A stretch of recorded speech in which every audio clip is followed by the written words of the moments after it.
What's going on, everyone? Welcome back to the Blackboard. There's been a couple changes with the interface. It seems that this has gotten a new update, which I kind of don't like, mostly because I have 3 pin colors now instead of how many did I have, like 5 or 6. So that's a little bit unfortunate, but you're gonna be seeing this a lot, so might as well get used to it. So we are going to continue on with the inner product spaces chapter. Last example, we talked about finding the length and the unit vectors of given vectors. So now this time around, we're going to focus on the dot products and then finding the distance between two vectors. So let's get right into it. So our first example is asking us to find the distance between the two vectors u and v, and we are given the two vectors u and v. And if you remember from our lecture, to find our distance, it would just be u minus v, which is the same as v minus u. And so this will equate to the square root of 1 minus 1 quantity squared plus -1 minus -1 squared. And so this would just give us 0, which makes sense because you have one, yeah, like this. So you got one vector pointing this way, and then you got another one pointing the same direction. So there's no distance between them, so it just makes sense why this is 0. So the second one is asking us, or it's going to be giving us points 1, 1, 2, and then -1, 3, 0. So again, it's pretty much the same thing. The distance between them, u minus v, is equal to the square root of 1 minus -1 plus, squared, plus 1 minus 3 squared plus 2 minus 0 squared. And so you just pretty much match the the coordinates with the x, y, and z, or if it's because it's vectors with I, j, and k. So that's why you have to do it, or that's why you subtract these values in order. So now we're going to simplify this. So it's going to be 1 minus -1, that is 1 plus 1, which is 2. So we're going to have 2 squared plus 1 minus 3 is -2 squared. Then 2 minus 0 is the same, just 2. And they're all squared, so this is the same thing as the square root of 4 plus 4 plus 4, or the square root of 12, which you can do a little bit of simplification, and that'll be 2 root 3. Yeah, 4 times 3, 2, yeah. And that was pretty much it for this example. So we're going to move on with the next one, and I believe that one would be dot products. So let's move on. So in this example, it's telling us to find a lot of things. Why is there parentheses? I just show this code. So for the first one, part A, we are told to find w dot v. And if you remember, dot product gives us a scalar vector. So you just multiply all the x's and then all the y's and then add them together. So you'll have 3 times 2 plus 4 times -3, and that will give you, actually let me move it here, that will give you 6 -12, so 6 minus 12 is -6. So now we are asked to find the dot product of w and w, so you just multiply it by itself, so you have 3 times 3 plus 4 times 4, and that would be 9 plus 16, which is equal to 25.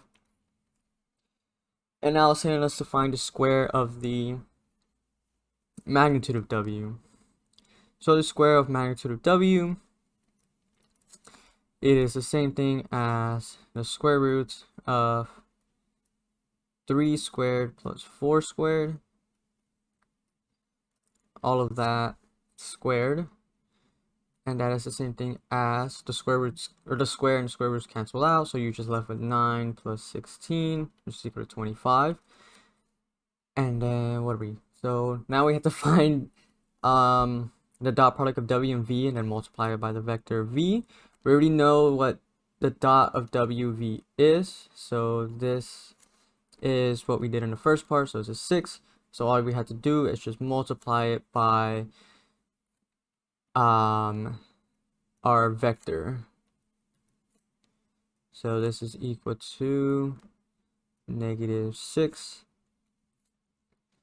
multiplied by 2, -3, and so this would be -12, 18.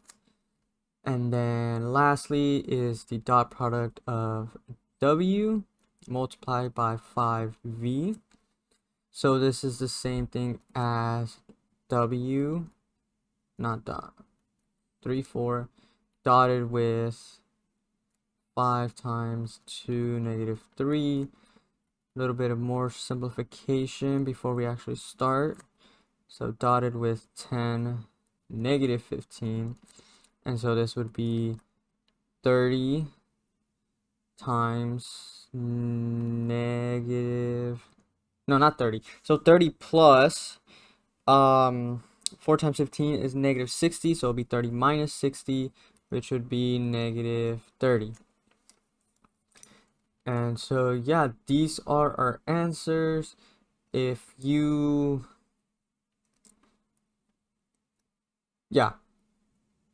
okay, yeah, cool. So yeah, that was relatively simple. I guess the hard part is actually doing the algebra. But we'll move on to part B, and then after that there should be something very interesting with the answers of 2 of these. Again, we're looking for W dot V. And so this is the same thing as multiplying all the numbers and then adding them all together.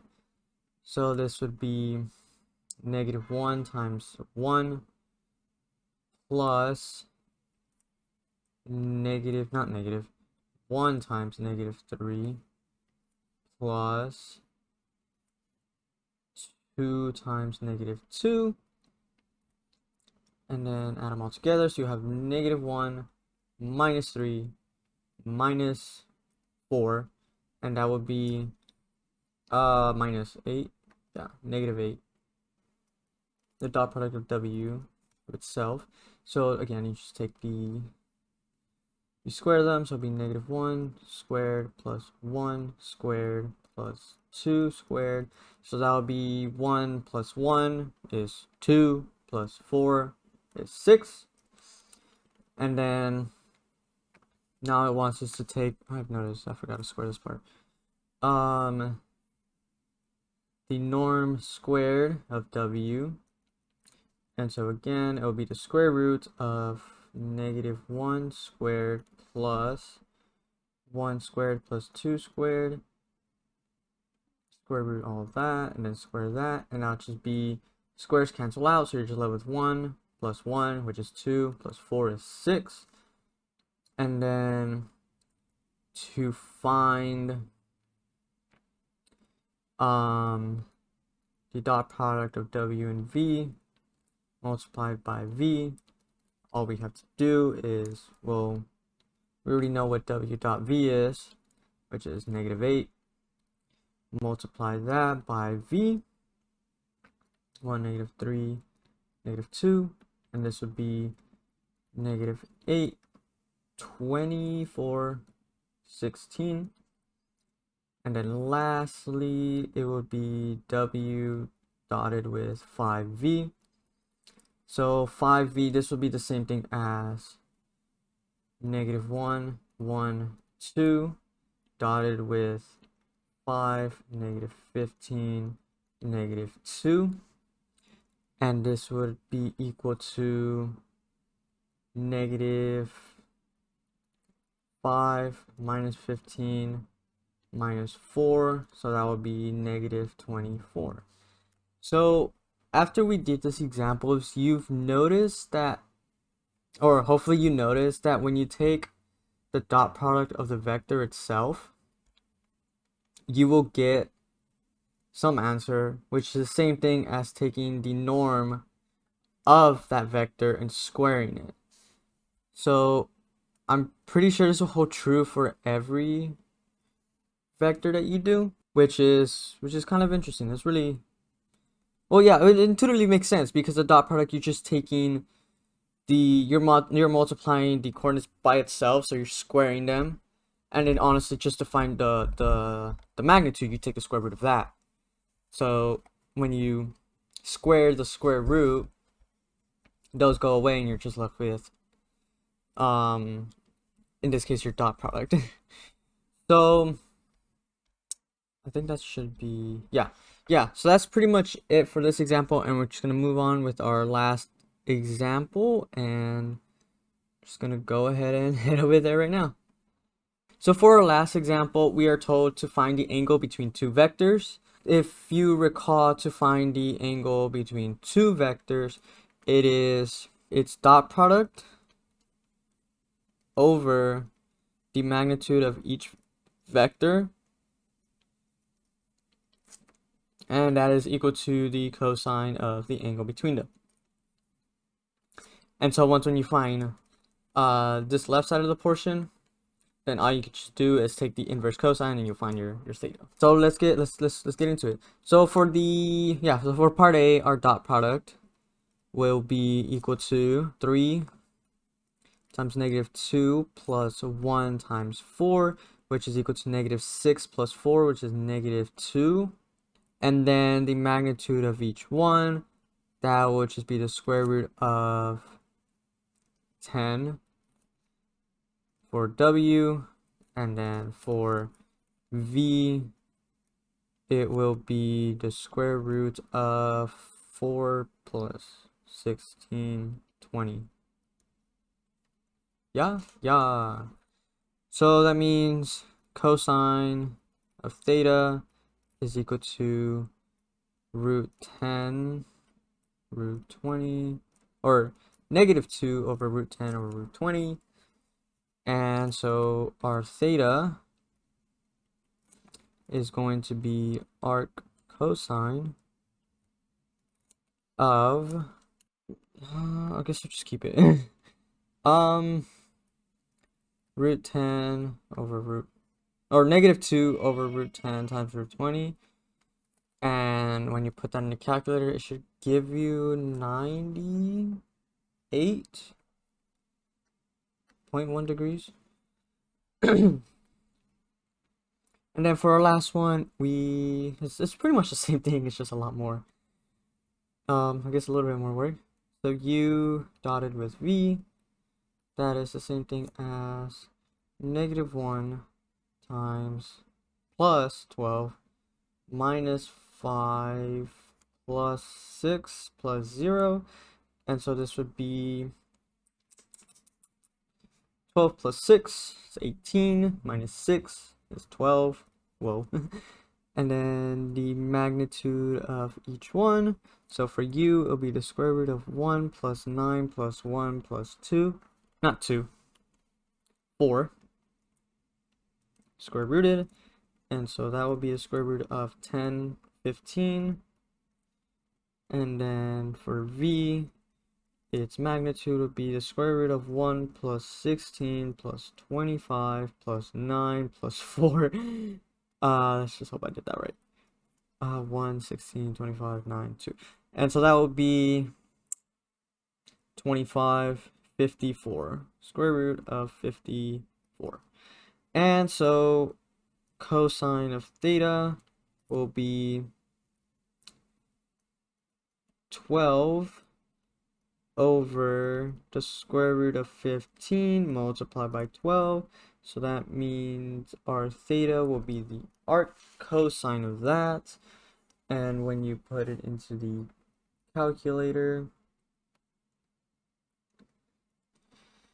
crap.